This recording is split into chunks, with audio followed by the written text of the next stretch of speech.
The night my car burst into flames, I'd agreed to babysit for my supervisor, Sergeant Peters, because it meant spending a couple nights with HBO and without roommates arguing about who emptied the dishwasher last or what movie to watch. I liked Sergeant Peters. He was a big, corn-fed looking guy who had only hit on me once and only sulked about my rejection when he was drinking. I'd been in the Air Force long enough to know that that's about as much as you can hope for in a military guy. They took rejection easier if I told them I was gay. That's likely why most of my small unit knew about me, or at least thought they did. I didn't exactly make an announcement, but telling one person, if only to convince him he didn't have a chance, was as good as telling 20 others. But other than some unfunny jokes, the rumors hadn't been a problem. Anyway, I liked Peters well enough. His kid wasn't too much of a pain, but mostly I liked his 2 German shepherds. That night, I'd sent his kid to bed, popped EdTV into the VCR because I was a lesbian and required to watch every Ellen movie, and I settled in on the couch in the family room at the back of the house. Then I heard the windows rattle in their frames. The dogs went nuts.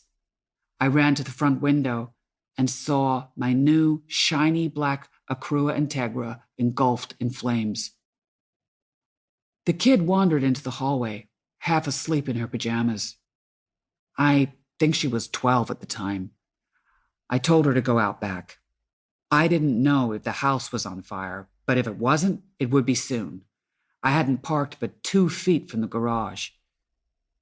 I was trying to get a hold of the dogs when I saw her open the front door. I got her turned around. I ushered the dogs and her out back and ran inside for the phone and a blanket so she wouldn't freeze. I called 911 and watched a fireball shoot into the air high enough I could see it over the roof. The firemen came, doused the flames, and called the sheriff. They told me the house was safe. I sent the kid to bed. I called Sergeant Peters, and he said not to let anyone inside. Peters liked his guns, and maybe they weren't all legal.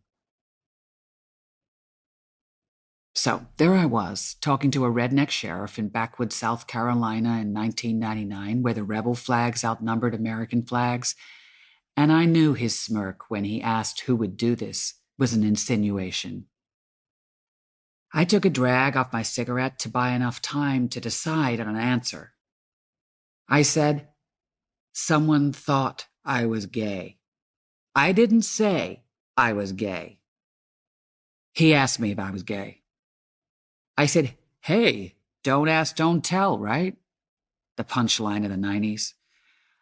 I'm not always this cool and collected, not even usually.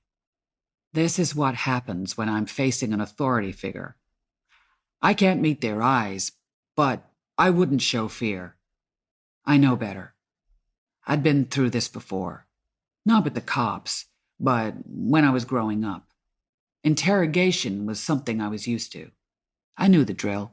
Stay calm, see the question behind the question, stick as close to the truth as possible.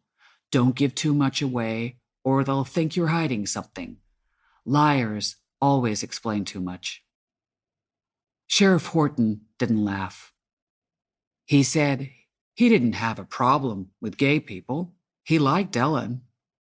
I told him, I can't answer that. You know I can't answer that. He asked me if anything was wrong with the car. Other than it smoldering in the driveway, no.